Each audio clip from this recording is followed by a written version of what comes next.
Hello friends, welcome to my channel. मैं हूं आपका दोस्त नितिन। यहाँ पढ़ते हैं ग्रेजुएशन के लिए फिजिक्स, केमिस्ट्री और मैथमेटिक्स।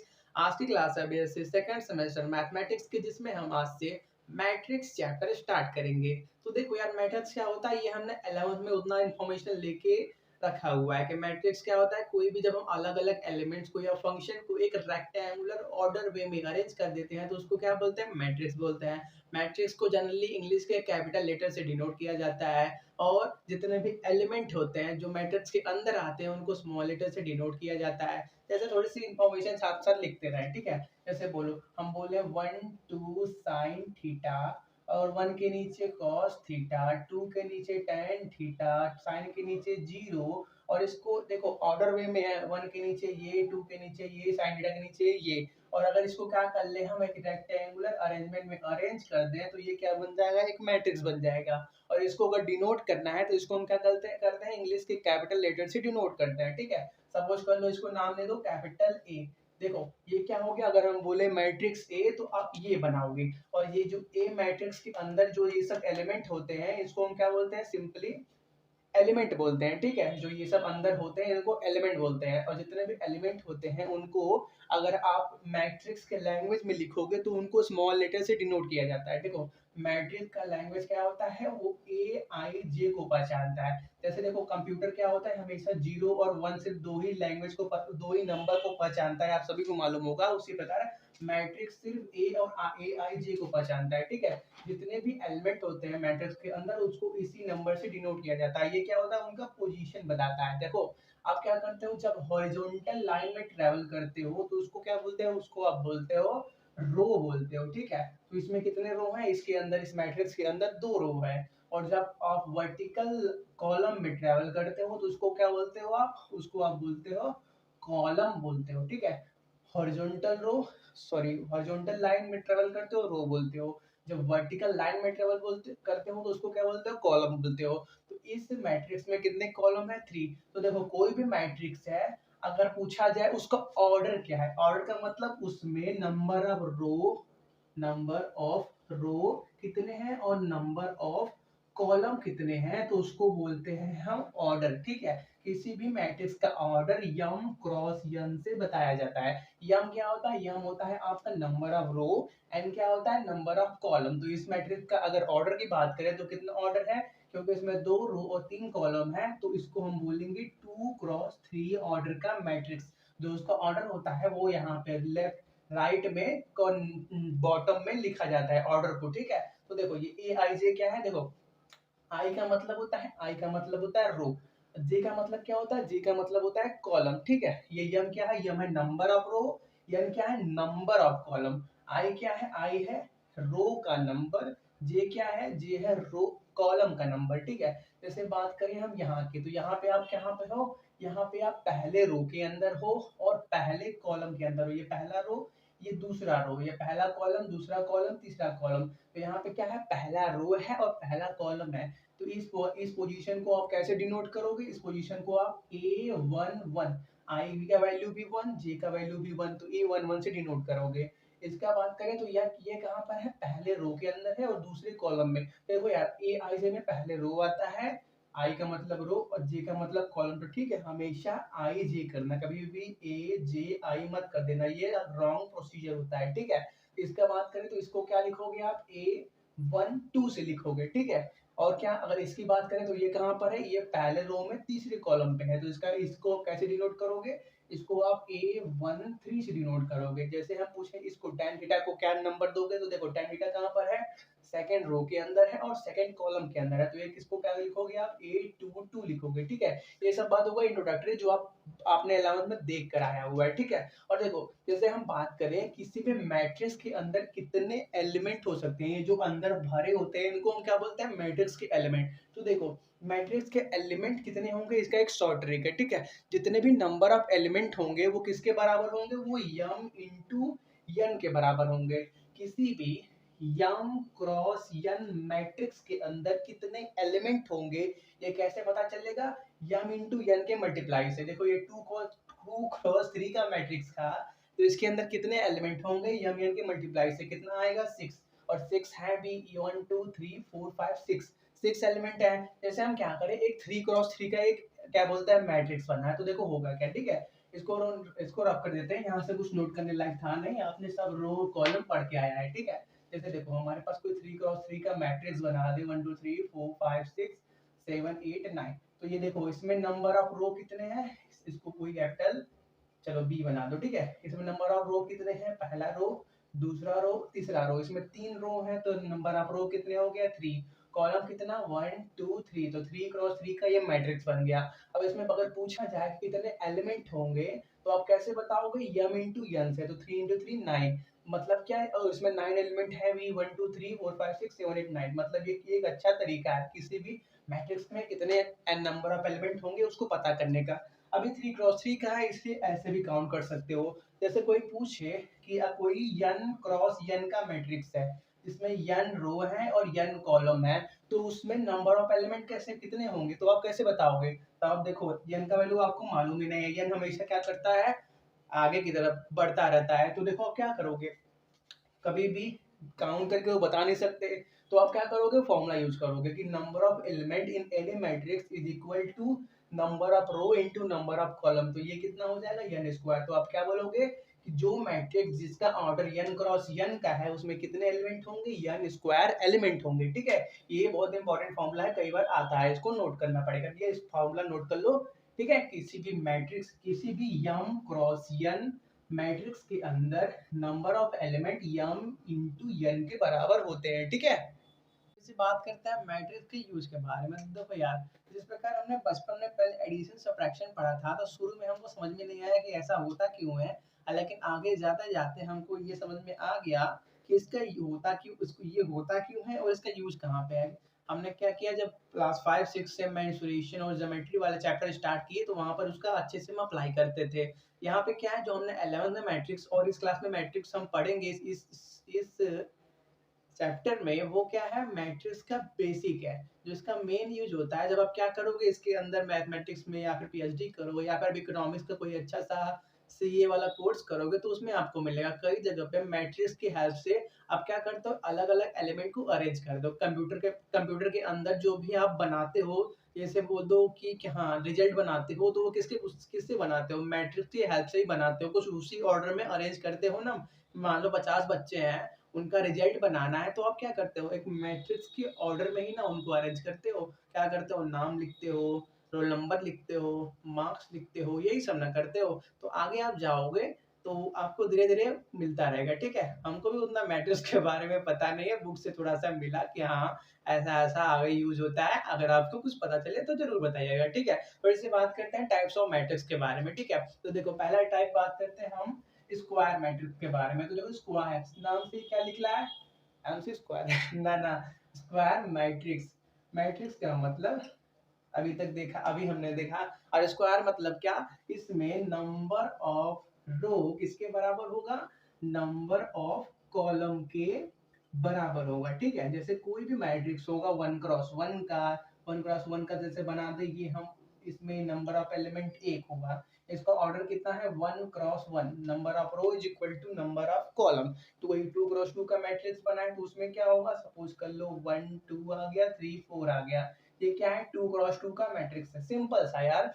जो भी आपका स्क्वायर मैट्रिक्स होगा उसमें number of row number of column के बराबर होंगे, ठीक है। जैसे एक और बनाते हैं 3x3 का, तो उसमें क्या ले लो, जैसे 1 2 0 5 6 9 7 8 3, इतना हो गया। देखो ये क्या है, एक 3x3 का मैट्रिक्स है जिसमें number of row number of column के बराबर है, मतलब ये क्या है कि स्क्वायर मैट्रिक्स है। और देखो स्क्वायर मैट्रिक्स के अंदर ये जो डायगोनल मतलब समझते हो ना, वो लाइन जो किसी भी चीज को दो पार्ट में डिवाइड, किसी भी एक स्क्वायर को दो पार्ट में डिवाइड करती है ट्रायंगुलरली। ट्रायंगुलरली एक ट्रायंगल दिख रहा है ना, देखो यहाँ पे एक नीचे की तरफ एक ट्रायंगल बनता हुआ दिख रहा है और एक ऊपर की तरफ ट्रायंगल बनता हुआ दिख रहा है। तो ये लाइन क्या हो गई, डायगोनल, जो क्या करती है स्क्वायर को बीच में से काटती है, ठीक है। तो देखो इसको हम क्या बोलते हैं, डायगोनल लाइन बोलते हैं। और जितने भी डायगोनल पे एलिमेंट होते हैं उनको हम क्या बोलते हैं, प्रिंसिपल डायगोनल एलिमेंट बोलते हैं, ठीक है। जैसे हम बात करें इस 3x3 के अंदर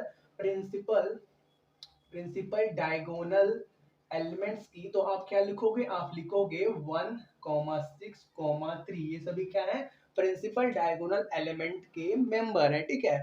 इसको नोट कर लो। बात करते हैं रो मैट्रिक्स के बारे में। बात करते हैं रो मैट्रिक्स या रो वेक्टर के बारे में, ठीक है। इसको दो नाम से जाना जाता है, या तो रो मैट्रिक्स या रो मैट्रिक्स, मैट्रिक्स या वेक्टर। इसमें क्या होता है, सिर्फ एक रो होगा आपके पास और कॉलम आपके पास इनफाइनाइट होंगे, ठीक है। कॉलम कितना होगा, कॉलम आपके पास इन्फिनिटी होगा। जैसे हम क्या करें, एक रो मैट्रिक्स बनाए तो हम कैसे बनाएंगे, सपोज कर लो कोई ए मैट्रिक्स है जिसमें क्या है, सिर्फ रो के एलिमेंट है। रो कैसे ट्रेवल करता है, ऐसे।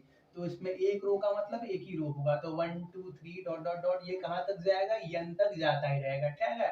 तो इसको हम क्या बोलते हैं, रो मैट्रिक्स बोलते हैं। जैसे हम बात करें इसके ऑर्डर की, तो ऑर्डर कैसे लिखते हैं हम, रो इनटू कॉलम। तो रो कितना है, 1 है, और कॉलम कितना है, देखो ऐसे ऐसे ऐसे हम ट्रेवल करते हैं, उसको कॉलम बोलते हैं। तो कहाँ तक ट्रेवल किया, 1 2 3 dot dot dot dot N तक ट्रेवल किया।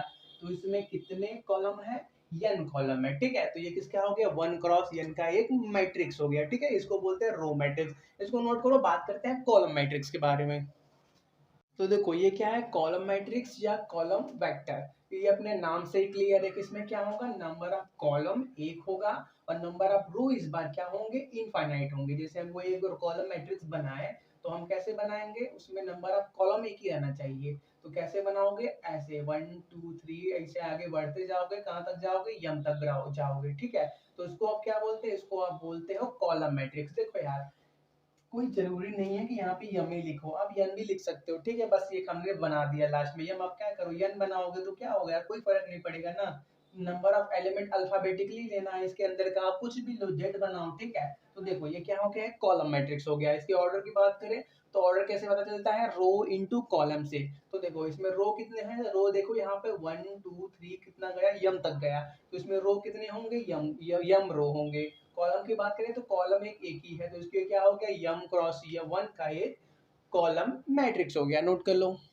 नेक्स्ट बात करते हैं डायगोनल मैट्रिक्स के बारे में। तो देखो यार, डायगोनल मैट्रिक्स बनाने के लिए आपको एक स्क्वायर मैट्रिक्स तो बनाना ही पड़ेगा, ठीक है। तो करते क्या है, पहले एक सिंपली स्क्वायर मैट्रिक्स को बना लेते हैं, ठीक है। देखो जितने भी आपके स्क्वायर मैट्रिक्स होते हैं, आप सिर्फ उन्हीं का डायगोनल मैट्रिक्स बना सकते हो। कभी भी अगर 1 2 3 4 5 6 इस टाइप के मैट्रिक्स मिल जाए तो आप इसका डायगोनल मैट्रिक्स नहीं बना सकते, ठीक है। तो देखो जो आपका डायगोनल मैट्रिक्स होते हैं वो निकलते कैसे हैं, जो कोई भी स्क्वायर मैट्रिक्स है उसमें जो डायगोनल के एलिमेंट हैं उनको हम क्या बोलते हैं, प्रिंसिपल डायगोनल एलिमेंट बोलते हैं। और हमने और क्या देखा स्टार्टिंग में, कि जो आपके मैट्रिक्स होते हैं उसको हम सिंपली ए आई जे से डिनोट करते हैं। आई क्या होता है, रो होता है, जे क्या होता है, कॉलम होता है। तो देखो जब आपका ए आई जे के अंदर आई इज इक्वल टू जे होता है तो क्या होता है, हमको क्या मिलते हैं, डायगोनल के एलिमेंट्स मिलते हैं। यहाँ पे क्या है, इसका पोजीशन है A11, इसका पोजीशन क्या है, ये सेकेंड रो के अंदर है और सेकेंड कॉलम के अंदर है। तो इसका पोजीशन क्या है, A22, और इसका पोजीशन क्या है, A33, मतलब ये थर्ड रो और थर्ड कॉलम के अंदर है। तो देखो जब i इक्वल टू जे हो जाए और आई जब नॉट इक्वल टू जे हो तो वहां पे आंसर आपको जीरो मिले। जहां पे भी आई जे के बराबर ना हो वहां पे क्या मिले, क्या क्या हो जाए, जीरो हो जाए। तो ऐसे मैट्रिक्स को हम बोलते हैं डायगोनल मैट्रिक्स। जैसे कि इसको हम डायगोनल मैट्रिक्स बनाना चाहते हैं तो ये डायगोनल वालों को छोड़ के आपको क्या करना पड़ेगा, बाकी सबको जीरो करना पड़ेगा। तब ये क्या बन जाएगा, ये बन जाएगा एक डायगोनल मैट्रिक्स। डायगोनल मैट्रिक्स का मतलब ही कि आपके पास सिर्फ डायगोनल पे एलिमेंट होने चाहिए और बाकी जगह जीरो होने चाहिए, ठीक है। जैसे आपके पास एक क्वेश्चन है, उसको एक सेकंड थोड़ा सा रफ कर दे। अगर हमारे पास एक 1 क्रॉस 1 का मैट्रिक्स है, कोई 1 क्रॉस 1 का मैट्रिक्स है, तो क्या ये डायगोनल एलिमेंट्स हो सकता है कि नहीं, सोच के बताओ। 2 मिनट टाइम दो, सोच के बताओ। इसमें नंबर ऑफ रो कितने हैं, नंबर ऑफ कॉलम कितने हैं, इसमें नंबर ऑफ रो कितना है, 1 है, कॉलम कितना है, 1 है। मतलब ये स्क्वायर मैट्रिक्स तो है, और स्क्वायर मैट्रिक्स डायगोनल मैट्रिक्स होते हैं, ठीक है। तो देखो i इज इक्वल टू जे तो इसके पास है, तो ये क्या हो गया, पहला कंडीशन तो फुलफिल कर रहा है। और दूसरा कंडीशन क्या है, जब i नॉट इक्वल टू जे हो तो आपका वैल्यू कितना आए, जीरो। तो देखो यार इसमें दूसरा कंडीशन लग ही नहीं सकता क्योंकि इसमें एक ही रो है, एक ही कॉलम है, तो ये वाला तो कंडीशन आएगा ही नहीं। मतलब ये क्या हो गया, आपका डायगोनल मैट्रिक्स हो गया, ठीक है। ये हो गया हमारा सेकंड एग्जांपल। बात करते हैं स्केलर मैट्रिक्स के बारे में। तो इसके लिए भी आपको एक स्क्वायर मैट्रिक्स चाहिए, ठीक है। स्केलर मैट्रिक्स का सिंपल सा रूल बोलता है कि जब भी आपका i इज इक्वल टू 0 हो, मतलब जब रो इज इक्वल टू कॉलम हो, आपके पास एक कांस्टेंट नंबर k आंसर में आए। और जब भी आपका i not equal to j हो, आपके पास आंसर में 0 आए, ठीक है। तो देखो ये क्या हो गए, i इज इक्वल टू जे वाले, तो इनको छोड़ के बाकी सबको पहले 0 कर दो। और जो ये पॉइंट बचा है इसको कोई कांस्टेंट नंबर के दे दो। के कोई भी पॉजिटिव या नेगेटिव नंबर हो सकता है। तो यहाँ पे 1 लोगे तो यहाँ पे भी 1, यहाँ पे 1 आना चाहिए। यहाँ पे 9 लोगे तो यहाँ 9, यहाँ 9, यहाँ 9, हर जगह 9 आना चाहिए। कहने का मतलब स्केलर मैट्रिक्स के अंदर डायगोनल वाले एलिमेंट हर जगह सेम होने चाहिए, ठीक है। अब इसी का एक छोटा सा पार्ट है आइडेंटिटी मैट्रिक्स, ठीक है। तो जब आपका k इज इक्वल टू 1 हो जाए तो देखो इसको हम क्या बोलते हैं, आइडेंटिटी मैट्रिक्स बोलते हैं। आइडेंटिटी मैट्रिक्स क्या बोलता है कि जब भी आपका डायगोनल के एलिमेंट्स को छोड़ के बाकी सभी 0 हो जाए और डायगोनल के एलिमेंट्स की वैल्यू 1 रहे, तो उसको हम क्या बोलते हैं, आइडेंटिटी मैट्रिक्स बोलते हैं। ये क्या है, हमारे पास एक आइडेंटिटी मैट्रिक्स है, ठीक है। अब ऑर्डर कितना, 3x3 का, ठीक है। चलो ये हो गया। हमारे पास जैसे एक क्वेश्चन है, all scalar matrix are identity matrix या all identity matrix are scalar matrix, कौन सा ऑप्शन सही है। अभी हमने क्या देखा, स्केलर भी देखा, आइडेंटिटी भी देखा। अब आप सोच के बताओ, पहला क्या लिखा हुआ है, all scalar matrix are identity matrix. Scalar matrix में क्या था, जब i is equal to j था तो हमारे पास क्या आया था, वही आंसर k आया था, ठीक है। तो देखो k का वैल्यू पॉजिटिव भी हो सकता था, निगेटिव भी हो सकता था। मतलब अगर हम कंपेयर करें आइडेंटिटी मैट्रिक्स से तो वो क्या बोलता है कि k का वैल्यू हमेशा 1 ही होना चाहिए। मतलब पहला स्टेटमेंट तो गलत हो गया। दूसरा स्टेटमेंट क्या है, all identity matrix are scalar matrix, तो ये तो सही है कि जितने भी आइडेंटिटी मैट्रिक्स होते हैं वो स्केलर मैट्रिक्स के अंदर ही आते हैं, ठीक है। चलो नोट कर लो, क्वेश्चन इंपॉर्टेंट है। बात करते हैं जीरो मैट्रिक्स के बारे में। तो देखो जीरो मैट्रिक्स या नल मैट्रिक्स अपने नाम से ही क्लियर है। इसमें क्या होगा, जो भी मैट्रिक्स के अंदर एलिमेंट होते हैं सभी क्या होंगे, जीरो होंगे। कोई भी ऑर्डर का हो, 1x1 हो, 2x2 हो, 3x3 हो, हर जगह क्या मिलेगा, आपको जीरो मिलेगा। तो इसको आप क्या बोलते हो, जीरो या नल मैट्रिक्स बोलते हो। इसका यूज कहीं नहीं होता, बस यूज होता है किसी भी मैट्रिक्स को खराब करने के लिए। कोई भी मैट्रिक्स है उसके अंदर जीरो मल्टीप्लाई करोगे तो वो क्या हो जाएगा, जीरो हो जाएगा। तो हमारे आज की क्लास में इतना ही रखते हैं। कुछ क्वेश्चन दे देते हैं, आप उनको सॉल्व करना और नेक्स्ट क्लास के स्टार्टिंग में हम उसका सॉल्यूशन कर लेंगे। तो ये हमारे पास दो क्वेश्चन है, आप इनको सॉल्व करना। आ जाए तो अच्छी बात है, कमेंट में आंसर कर देना। नहीं आया तो कोई बात नहीं, आप अच्छा ट्राई किए, हम नेक्स्ट क्लास में इसका सॉल्यूशन करेंगे। पहले बात करते हैं पिछले क्लास के होमवर्क डिस्कशन के बारे में। तो पहला क्वेश्चन क्या था कि अगर हमारे पास 24 अलग अलग एलिमेंट्स हैं तो उससे हम कितने अलग अलग प्रकार के मैट्रिक्स बना सकते हैं, ठीक है। तो हमारे पास एलिमेंट्स कितने हैं, 24, और मैट्रिक्स कैसे बनता है, यम क्रॉस यन से, ठीक है। तो देखो आप क्या करो, ऐसा यम क्रॉस यन बनाओ जो किसके इक्वल हो, 24 के इक्वल हो, वो क्या होगा, एक मैट्रिक्स बनेगा। तो पहला क्या बन सकता है, 1 into 24, मतलब क्या, रो क्या हो, या यम क्या होता है, रो, यन क्या होता है, कॉलम, ठीक है। जब रो सिर्फ एक हो और कॉलम 24 हो जाए तो वो भी एक प्रकार का क्या मैट्रिक्स बन सकता है। या तो 24 into 1 हो जाए, मतलब क्या, रो 24 हो जाए लेकिन कॉलम एक ही हो, ऐसे प्रकार का भी मैट्रिक्स बन सकता है। और क्या, और आपका 2 into 12 का बन सकता है, 12 into 2 का बन सकता है। और क्या, 3 into 8 का बन सकता है, 8 into 3 का बन सकता है।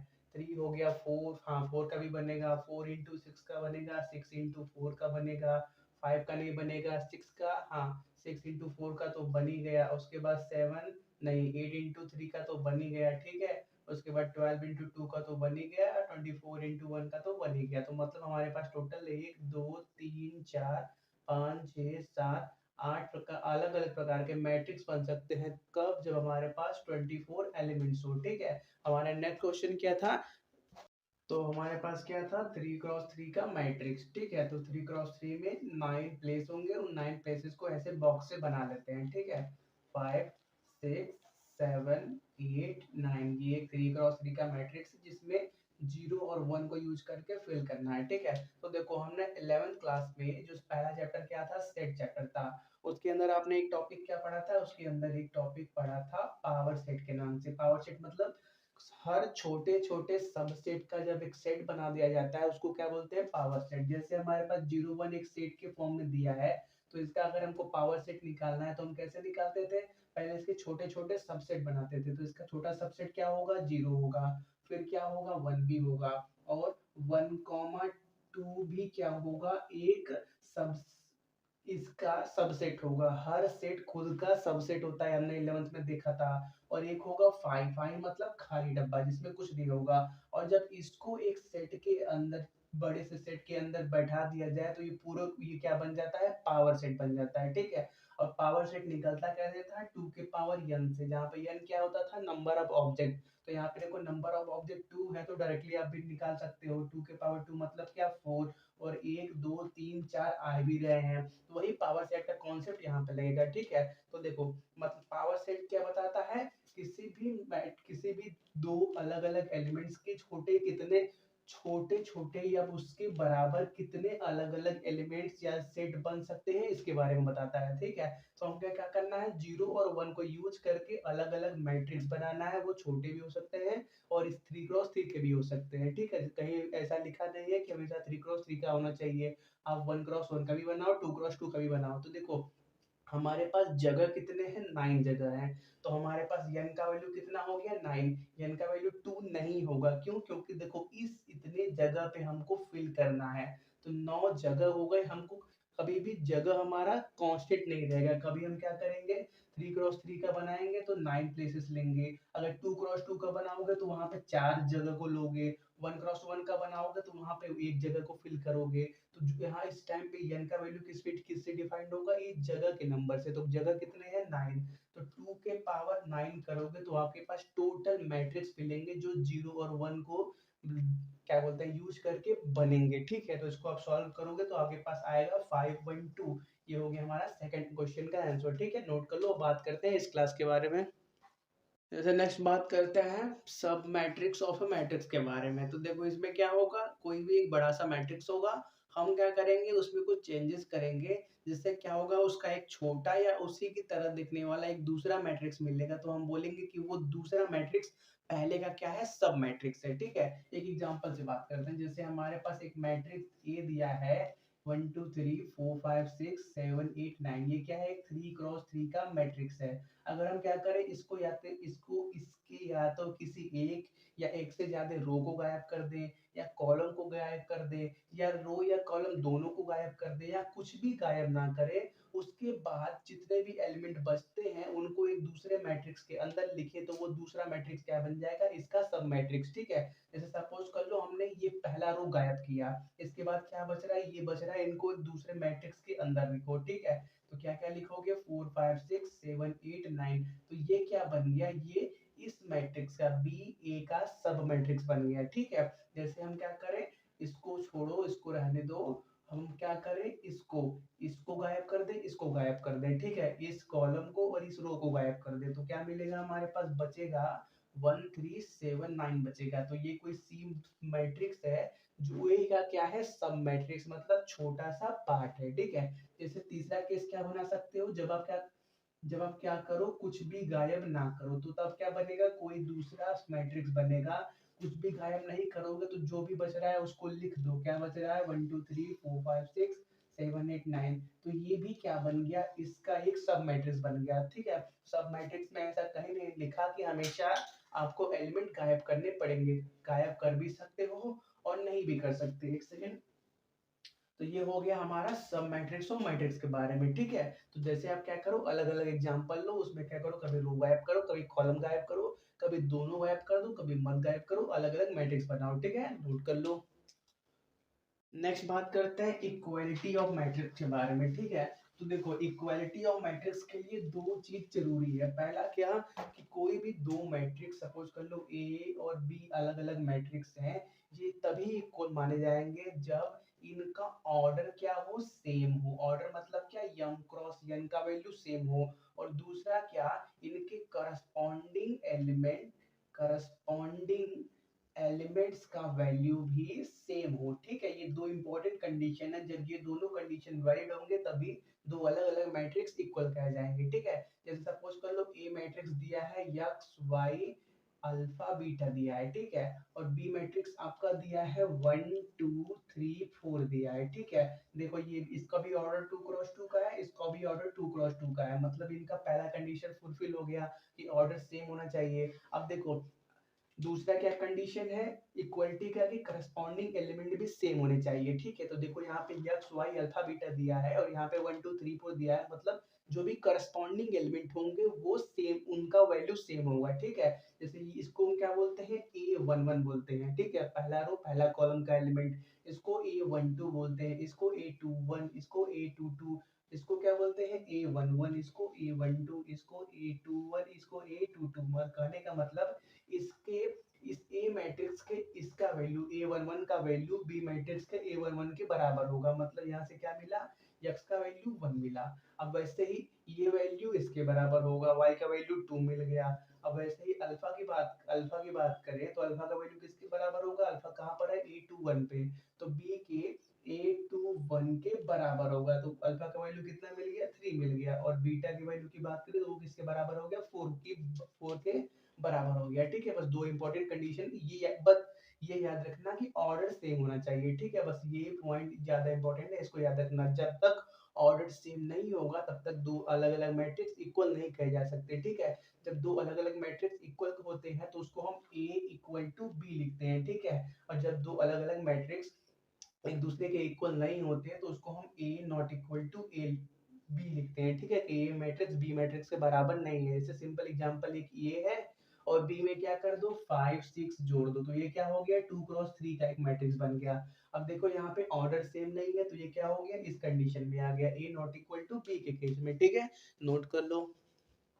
नेक्स्ट बात करते हैं एडिशन ऑफ मैट्रिक्स के बारे में। ठीक है, तो उसका भी कॉन्सेप्ट ऑलमोस्ट सिमिलर ही है। ठीक है, उसमें भी क्या होता है ऑर्डर सेम होना चाहिए, और ऑर्डर क्या होना चाहिए सेम होना चाहिए, और जब एडिशन होगा तो हमेशा करस्पॉन्डिंग एलिमेंट्स का एडिशन होगा। ठीक है, करस्पॉन्डिंग एलिमेंट्स का एडिशन होगा। कोई भी ए मैट्रिक्स बनाओ 7 8 9 2, बी मैट्रिक्स बनाओ 2 1 0 3, इनको क्या करना है अगर ऐड करना है तो दो चीज देखना कि पहला इनको ऑर्डर सेम होना चाहिए, तो ऑर्डर तो सेम है 2 क्रॉस 2 का ये भी 2 क्रॉस 2 का ये भी, मतलब इनको ऐड करा जा सकता है। तो अब हम क्या कर सकते हैं a प्लस बी कर सकते हैं, तो a प्लस बी से क्या होगा एक नया मैट्रिक्स मिलेगा। मैट्रिक्स कैसे मिलेगा करस्पॉन्डिंग एलिमेंट को ऐड करके, तो इसको ऐड करो इसके साथ, तो 7 + 2 मतलब क्या यहाँ पे 9 आएगा। ठीक है, तो 9 हो गया। इस 8 को ऐड करो 1 के साथ तो 8 1 9 आ गया। 9 को ऐड करो 0 के साथ तो यहाँ पे क्या आ गया 9 आ गया। 2 को ऐड करो 3 के साथ तो यहाँ पे क्या आ गया 5 आ गया। तो ये जो नया मैट्रिक्स मिला है इसको हम क्या बोलेंगे कि a प्लस बी का ये सम है। ठीक है, और एडिशन वाला जो मैट्रिक्स होता है उसका एक इंपॉर्टेंट प्रॉपर्टी ये होता है कि जिन भी ऑर्डर को आप ऐड करोगे जो रिजल्टेंट मैट्रिक्स मिलेगा उसका भी ऑर्डर सेम होगा। तो इसका भी ऑर्डर कितना है 2 क्रॉस 2 का है। ठीक है, तो ये हो गया हमारा इसके बारे में एडिशन ऑफ मैट्रिक्स के बारे में। ठीक है, यहाँ पे बस इंपॉर्टेंट पॉइंट ये है। अब बात करते हैं multiplication of A matrix bye a scalar. ठीक है, देखो कोई मैट्रिक्स दिया होगा उसमें क्या करेंगे कोई स्केलर क्वांटिटी से मल्टीप्लाई करेंगे तो क्या होता है। ठीक है, तो देखो जैसे हमारे पास एक मैट्रिक्स दिया है 1 2 7 8। ठीक है, अगर इसमें हम क्या करना है कोई स्केलर क्वांटिटी k को मल्टीप्लाई करना है तो उसको कैसे लिखेंगे a इंटू के लिखेंगे। तो नया मैट्रिक्स क्या होगा जो k का वैल्यू है वो हर जगह मल्टीप्लाई होगा। ठीक है, तो नया मैट्रिक्स कैसा बनेगा k k7 into k2 into k8 ऐसा बनेगा। ठीक है, सपोज कर लो k का कोई भी वैल्यू मान लो पॉजिटिव या नेगेटिव इंटीजर फ्रैक्शन कुछ भी। ठीक है, k का वैल्यू 1 लोगे तो क्या होगा हर जगह 1 मल्टीप्लाई में होगा। k का वैल्यू 2 लोगे तो हर जगह 2 मल्टीप्लाई में होगा।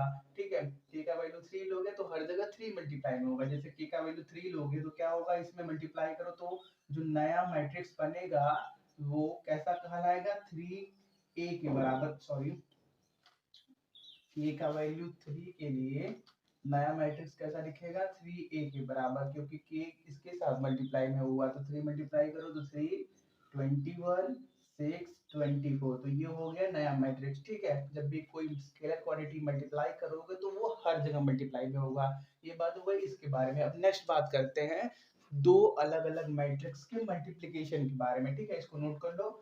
देखो, दो अलग अलग मैट्रिक्स का मल्टीप्लिकेशन का ऑर्डर आपने 11th के मैट्रिक्स में तो पढ़ा है, सॉरी 12th के मैट्रिक्स में तो पढ़ा ही होगा। ठीक है, थोड़ा सा उसी को रिकैप कर लेते हैं और कुछ नया नहीं है। तो वही पुरानी बात है कि दो मैट्रिक्स अगर ए और बी है तो क्या होना चाहिए, column of A should be equal to row of B. जब ऐसा कंडीशन लगेगा तभी आपका मल्टीप्लिकेशन पॉसिबल है। ठीक है, जैसे ए आपका एक मैट्रिक्स बनाओ 2 1 3 3 2 0 और बी एक मैट्रिक्स बनाओ 1 2 3 4 5 6। तो इसका पहले ऑर्डर लिखा जाए तो इसका ऑर्डर कितना होगा, क्योंकि दो रो तीन कॉलम है तो 2 इंटू 3। ठीक है, और इसका ऑर्डर कितना है 3 इंटू 2 है। ठीक है, तो देखो मल्टीप्लिकेशन तभी पॉसिबल है जब ए का कॉलम बी के रो के नंबर के बराबर हो। तो ए का कॉलम कितना है 3 है और बी का रो कितना है, रो 3 है। मतलब ये क्या है,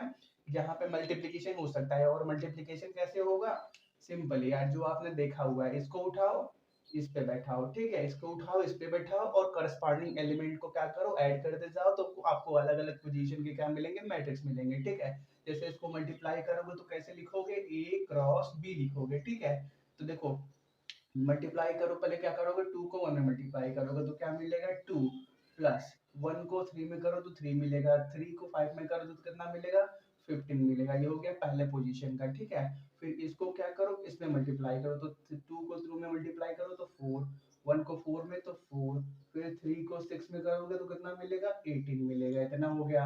अब फिर क्या करो, नीचे वालों को भी सेम लगाओ, इसको इसमें इसको इसमें। ठीक है, तो 3 को 1 में मल्टीप्लाई करोगे तो 3, और क्या 2 को 3 में मल्टीप्लाई करोगे तो 6, 0 है तो वो तो छूट ही जाएगा। उसके बाद क्या, इसको इसमें मल्टीप्लाई करो तो 3 2 जा 6 आएगा, प्लस 2 4 जा 8 आएगा, और 0 है तो उसको छोड़ ही दो। ठीक है, तो इसको सॉल्व करो, कितना मिलेगा हमारे पास 15 3 18 to 20। तो हमारे पास ए क्रॉस बी मिलेगा 20, और क्या 8 26, और क्या 9 और 14। ये हमारे पास मिल गया ए क्रॉस बी मैट्रिक्स। ठीक है, इंपॉर्टेंट पॉइंट ये है कि जो ए क्रॉस बी के अंदर ए होता है उसको हम बोलते हैं प्री फैक्टर। क्या, प्री फैक्टर बोलते हैं। और बी को बोलते हैं पोस्ट फैक्टर। ठीक है, पोस्ट फैक्टर जो बाद में मल्टीप्लाई हुआ। ठीक है, तो मल्टीप्लिकेशन का रूल तो सेम सिंपल है यार, आपने 11th में ही पढ़ा था। ठीक है, तो देखो यहाँ पे ए बी बना तो बी ए बी बन सकता है। तो बी ए के लिए क्या चाहिए, अब हमको बी क्रॉस ए चाहिए। ठीक है, तो यहाँ पे ये आगे आ गया ये पीछे आ गया, तो यहाँ पे क्या कंडीशन लगेगा, इसका कॉलम कॉलम इसके रो के बराबर होना चाहिए। ठीक है, तो बी का कॉलम कितना है, बी का कॉलम 2 है। ठीक है, तो बी का कॉलम हमारे पास 2 मिल गया। अगर रो की बात करें किसका, इसके रो के, तो इसके पास कितने रो हैं, 2 रो हैं। तो यहाँ पे भी आप बी क्रॉस ए भी निकाल सकते हो। ठीक है, बी क्रॉस ए निकालोगे तो कोई ऐसा फिक्स नहीं है कि आपको यही वैल्यू मिली। ठीक है, सेम भी मिल सकता है, डिफरेंट भी मिल सकता है, वो डिपेंड करता है कि आपने लिया क्या है। ठीक है, आप क्या करना, बी क्रॉस ए को सॉल्व करके देख लेना। जैसे नेक्स्ट क्या करते हैं, दो अलग अलग मैट्रिक्स बनाते हैं सी और डी। सी का ऑर्डर कितना है 4 क्रॉस 5 का है। ठीक है, और डी का ऑर्डर आपका 2 क्रॉस 3 का है। तो क्या सी क्रॉस डी या डी क्रॉस ए करे जा सकते हैं। तो इसके लिए क्या चाहिए, पहले सी क्रॉस डी की बात करते हैं। तो इसमें क्या होगा, सी का कॉलम बी के रो के डी के रो के बराबर होना चाहिए। ठीक है, तो सी का कॉलम कितना है 5 है, डी का रो कितना है 2 है, मतलब ये मल्टीप्लिकेशन पॉसिबल नहीं है। अब डी इंटू ए की बात करो तो इसमें क्या कंडीशन है कि इसका कॉलम इसके रो के बराबर होना चाहिए। तो डी का कॉलम कितना है 3 है, ए का रो कितना है 4 है, मतलब ये भी मल्टीप्लिकेशन पॉसिबल नहीं है। ठीक है, तो कभी भी दो मैट्रिक्स दिए हैं तो उनका मल्टीप्लिकेशन निकलेगा, ऐसा कहीं नहीं लिखा। ठीक है, और अगर दो मैट्रिक्स का ए और बी डिफाइंड है और बी इंटू ए भी डिफाइंड है, जैसे पिछले एग्जाम्पल में हमने देखा था, तो ऐसा नहीं लिखा तो ऐसा कोई जरूरी नहीं है कि इनका जो वैल्यू होता है वो सेम आए। ठीक है, तो देखो कभी भी ऐसा फिक्स नहीं है, आपको हमेशा सॉल्व करके चेक करना पड़ेगा। ठीक है, जैसे क्या करते हैं, एक मैट्रिक्स बनाते हैं ए जिसके एलिमेंट हमको गिवन है 1 0 0 और 2। ठीक है, और एक मैट्रिक्स बी बनाओ जिसके एलिमेंट हमको क्या गिवन है 3 जीरो जीरो और 4 गिवन है, ठीक है। अगर इनको मल्टीप्लाई करो तो क्या होगा, ठीक है। तो देखो यार, दोनों का ऑर्डर कितना है, 2 क्रॉस 2 का, मतलब दोनों का रो कॉलम हर चीज आप ए बी के लिए ही देखोगे या बी ए के लिए देखोगे, सेम आएगा, ठीक है। तो मतलब ए बी और बी ए दोनों डिफाइंड है, ठीक है। तो पहले ए बी निकालते हैं, ठीक है। तो इसको क्या कर लो, यहाँ पे लिख लो, ठीक है। ए बी करोगे तो 3 0 0 4, इसको मल्टीप्लाई करना पड़ेगा इन दोनों को। तो पहले क्या करो, इसको उठाओ, इसमें मल्टीप्लाई करो, ठीक है। तो देखो क्या बनेगा, 1 इंटू 3 3, फिर 0 इंटू 0 मतलब 0, छोड़ दो। 1 इंटू 0 0, 0 इंटू 4 0, फिर क्या जी, इसको उठाओ, इसमें मल्टीप्लाई करो, तो 0 इंटू 3 0, 2 इंटू 0 0, फिर इसको उठाओ, इसमें मल्टीप्लाई करो, तो 0 इंटू 0 0, 2 इंटू 4 8, तो जी 3008 आया, ठीक है। अब फिर बात करते हैं बी ए की। तो बी ए कैसे निकलेगा, बी के अंदर ए को मल्टीप्लाई करके, तो ए को लिख लो 1002, ठीक है। तो देखो यहाँ पे क्या होगा, अब इसको उठाओगे, इसमें मल्टीप्लाई करोगे, ठीक है। तो 3 इंटू 1 3, 0 इंटू 0 0, छोड़ दो, फिर इसको उठाओ, इसमें मल्टीप्लाई करो, तो 3 इंटू 0 0, 0 इंटू 2 0, और फिर क्या, इसको उठाओ, इसमें मल्टीप्लाई करो, तो 0 इंटू 1 0, 4 इंटू 0 0, फिर इसको उठाओ, इसमें करो, तो 0 इंटू 0 4 2 8, तो ये कितना आया, 3008। तो देखो ये स्पेशल कंडीशन है जहाँ पे आपका ए बी का वैल्यू और बी ए का वैल्यू सेम आया है, ठीक है। तो आपको हमेशा सॉल्व करके देखना पड़ेगा, इसको नोट कर लो। नेक्स्ट बात करते हैं अपर ट्रायंगुलर मैट्रिक्स और लोअर ट्रायंगुलर मैट्रिक्स के बारे में, ठीक है। तो इसके लिए सबसे पहले कंडीशन क्या है कि आपके पास स्क्वायर मैट्रिक्स होना चाहिए। तो पहले क्या करते हैं, 3 क्रॉस 3 का एक मैट्रिक्स बना देते हैं, ठीक है। जिसके element A11 A12 A13 A21 A22 A23 A31 A32 और A33 गिवन है, ठीक है। ये क्या है, 3 क्रॉस 3 का मैट्रिक्स है। तो देखो अपर ट्रायंगुलर मैट्रिक्स के लिए कंडीशन सिंपल सा है कि जब भी आपका i ग्रेटर देन j हो जाए तो आपका वैल्यू ए आई जे का किसके बराबर हो जाएगा, 0 के बराबर हो जाएगा, ठीक है। सिंपल सा यही एक रूल है, ठीक है।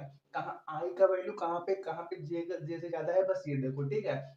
तो आई जे देखो यहाँ पे ज्यादा है आई का वैल्यू, यहाँ पे ज्यादा है आई का वैल्यू, यहाँ पे ज्यादा है आई का वैल्यू, ठीक है। तो जब भी आई का वैल्यू जे से बड़ा होगा तो ये तीनों क्या हो जाएंगे, जीरो हो जाएंगे, ठीक है। तो ये तीनों क्या हो गए, जीरो हो गए, ये भी जीरो, ये भी जीरो, ये भी जीरो। और उसके बाद देखो जो एक बच रहा है वो, उसको अगर आप ज्वाइन करोगे इमेजिनरी लाइन से तो एक ट्रायंगल बनता हुआ दिख रहा है और ऊपर की तरफ बनता हुआ दिख रहा है, जिसकी वजह से इसका नाम क्या पड़ा, अपर ट्रायंगुलर मैट्रिक्स नाम पड़ा, ठीक है। तो ये हो गया हमारे पास इसके बारे में। जैसे अब दूसरे बात करें हम लोअर ट्रायंगुलर मैट्रिक्स के बारे में, तो एक सेकेंड थोड़ा सा लिख लिया जाए, ठीक है। यहाँ पे A11 A31 A32, ठीक है। उसका कॉन्सेप्ट जस्ट इसके अपोजिट में है, ठीक है। जब भी आपका i का वैल्यू लेस देन हो जाएगा जे से तो आपका ए आई जे इक्वल टू 0 हो जाएगा, ठीक है। तो देखो ए आई जे मतलब क्या, एलिमेंट का वैल्यू, कोई भी एलिमेंट हो, ठीक है, कुछ भी दिया रहा है, अगर ऐसा कंडीशन आ रहा है तो वो 0 होगा, मतलब वो लोअर ट्रायंगुलर मैट्रिक्स के अंदर आएगा, ठीक है। तो देखो आई का वैल्यू कहाँ कहाँ पे जे से कम है, ठीक है। तो आई का वैल्यू जे से कहाँ पे कम है, यहाँ पे कम है, यहाँ पे कम है और यहाँ पे कम है, ठीक है। तो इस कंडीशन में क्या होगा, ये तीनों क्या हो जाएंगे, जीरो हो जाएंगे, ठीक है। तो यहाँ पे जीरो, यहाँ पे जीरो, यहाँ पे जीरो। अब इसके बाद क्या क्या बच रहा है, ये बच रहा है। तो इसको आप ज्वाइन करोगे तो देखो एक ट्रायंगल की तरह बनता हुआ दिख रहा है और नीचे की तरफ बनता दिख रहा है। तो इसके इसीलिए इसका नाम क्या पड़ा, लोअर ट्रायंगुलर मैट्रिक्स नाम पड़ा, ठीक है। तो आज की क्लास में इतना ही रखते हैं, मिलते हैं नेक्स्ट क्लास में। Thanks for watching. आज की क्लास में बात करते हैं कुछ और टाइप के मैटर्स के बारे में। उससे पहले एक छोटी सी मैसेज, देखो यार, बनना या बिगड़ना, अकेले बनना और अकेले बिगड़ना। देखो बनना का मतलब जैसे कुछ लोग उसको अलग से भाषा में बोलते हैं सक्सेस पाना, ठीक है। तो जब सक्सेस पाने का रास्ता ट्रेवल करना तो अकेले ट्रेवल करना, और बिगड़ने का मतलब कुछ लोग उसको फेलियर बोलते हैं, और जब फेलियर भी आए तो उसको अकेले ट्रेवल करना। कोई सेकंड पर्सन आपके लाइफ में नहीं ऐसा बोलना चाहिए कि तुम मेरी वजह से बने हो या मेरी वजह से बिगड़े हो, ठीक है। बात समझ में आई हो तो अच्छी बात है, नहीं समझ में आई है तो थोड़ा सा सोचना, क्लियर हो जाएगा, समझ में भी आ जाएगा। बात करते हैं आज की क्लास में। तो देखो हमारा पहला टाइप का मैट्रिक्स है आज की क्लास का आइडेंपोटेंट मैट्रिक्स। ठीक है, तो इसमें हुआ क्या, हमारे पास कोई भी ए मैट्रिक्स, कोई भी ABCD मैट्रिक्स दिया रहेगा। अगर हम क्या करें, उस मैट्रिक्स में उसी को मल्टीप्लाई करें। ठीक है, अगर ए दिया है तो इसमें ए मल्टीप्लाई करो तो क्या बनेगा, ए स्क्वायर बनेगा।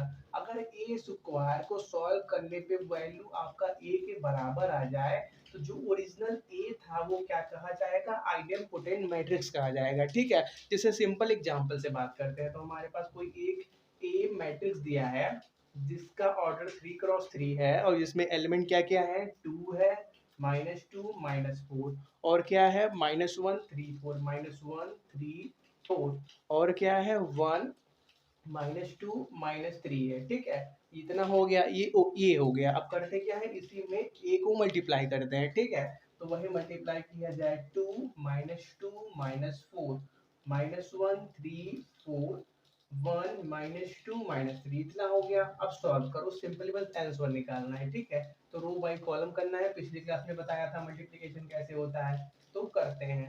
2 2 जा 4, -2 इंटू -1 मतलब क्या, 2 बचेगा, और -4 इंटू 1 -4 बचेगा, और 2 -2 मतलब -4 बचेगा, और 3 2 जा 6, और 4 2 जा 8, और 2 4 जा 8 वो भी माइनस के साथ, और -2 और इंटू में क्या है 4 है, तो यहाँ पे भी कितना आएगा, -8 आएगा, और -4 इंटू 3 कितना आ गया, यहाँ पे सिंपली 12 आ गया। और फिर यहाँ पे सेकंड की बात करते हैं, तो -4 इंटू 2 -2 3 -3 4 और क्या 2 आएगा, 3 3 जा 9 आएगा, 4 2 जा 8 आएगा, और 1 4 कितना आ गया, सिंपली 4 आया, 3 4 जा 12 आ गया, और 4 3 जा 12 आ गया। और फिर लास्ट लाइन की बात करते हैं, तो 1 2 जा 2 माइनस माइनस कैंसिल मतलब सिर्फ 2, और फिर यहाँ पे -3, और 1 2 जा -2 2 3 जा 6 -3 2 जा, यहाँ पे माइनस, यहाँ पे माइनस, तो माइनस को हट जाएगा, सिंपली बचेगा क्या, हमारे पास 6 बचेगा। ठीक है, नीचे का थोड़ा सा कट रहा है ना, तो देखो यहाँ पे -2 है, -6 + 6। ठीक है, तो देखो इसकी इसमें मल्टीप्लाई करो तो कितना आएगा, 1 4 जा 4 मतलब -4 आएगा, और क्या आएगा, 2 को 4 में मल्टीप्लाई करो तो -8 आएगा, और 3 को इसमें मल्टीप्लाई करो तो माइनस माइनस कैंसिल, सिंपली +9 बचेगा। ठीक है, इसको बस क्या कर दो, आप एक जगह लिख दो, देखो बचता क्या है हमारे पास बचेगा, यहाँ पे कर देते हैं। ठीक है, 4 4 कैंसिल तो बचा क्या, 2 बचा, और यहाँ पे कितना है, 8 में से 2 बच, यहाँ पे 2 बचेगा, और 2 में से 4 जाएगा तो -2 बचेगा, और यहाँ पे देखो 8 8 16 + 12 मतलब क्या, -4 बचेगा। इतना हो गया। अब फिर क्या करो, यहाँ पे 4 3 2 5 मतलब सिर्फ कितना बचेगा, -1 बचेगा, और यहाँ पे 9 -8 1 बचेगा, और इसमें 2 ऐड करोगे तो 3 आ जाएगा, और यहाँ पे 12 और प्लस कितना है, यहाँ पे 2 है, 14 और प्लस, एक सेकेंड कुछ मिस्टेक हो गया है ना, एक सेकेंड, ये वाला कहाँ पे था, ये वाला आपका जब हमने इसको, सॉरी, इसको इसके अंदर मल्टीप्लाई किया तो 1 4 जा 4 3 4 जा 12 4 3 जा 12, यहाँ पे -12 होगा। ठीक है, यहाँ पे -12 होगा, तो ये कैंसिल, सिर्फ हमारे पास 4 बचेगा। ठीक है, चलो हो जाती है मिस्टेक सॉल्व करने में। तो देखो, और इसके बाद इसकी बात करें तो 4 -1 मतलब क्या, यहाँ पे 1 बचेगा, और यहाँ पे 6 -6 कैंसिल, यहाँ पे -2 बचेगा, और यहाँ पे 9 और -8 है मतलब यहाँ से 1 बचेगा, और यहाँ पे -4 है मतलब -3 बचेगा। तो देखो ए स्क्वायर को सॉल्व किया तो ए के बराबर आया, मतलब ए जो ओरिजिनल था ये हमने लिया, वो कैसा हो गया, आइडेंपोटेंट मैट्रिक्स के अंदर आ गया। ठीक है, नोट कर लो।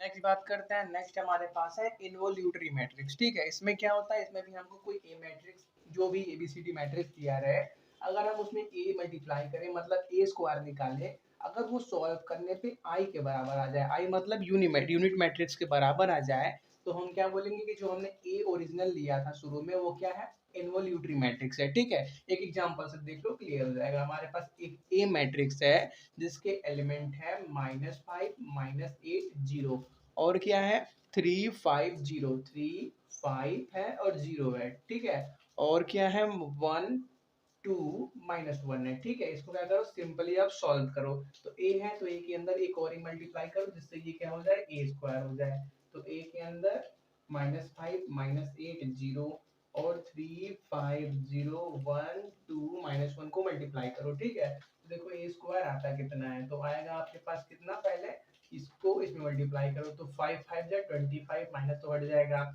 और 8 3 जा 24 और जीरो को छोड़ दो, फिर 5 8 जा कितना हो जाएगा 40 हो जाएगा, और 80 यहाँ पर है, सॉरी सॉरी -8 है और यहाँ पे 5 है, तो यहाँ पे क्या -40 आएगा, जीरो वाला छोड़ दो, और माइनस है इसको जीरो का, इसको इसमें मल्टीप्लाई करोगे जीरो, इसको इसमें जीरो, इसको इसमें जीरो, तो सिंपली जीरो कर दो, ठीक है।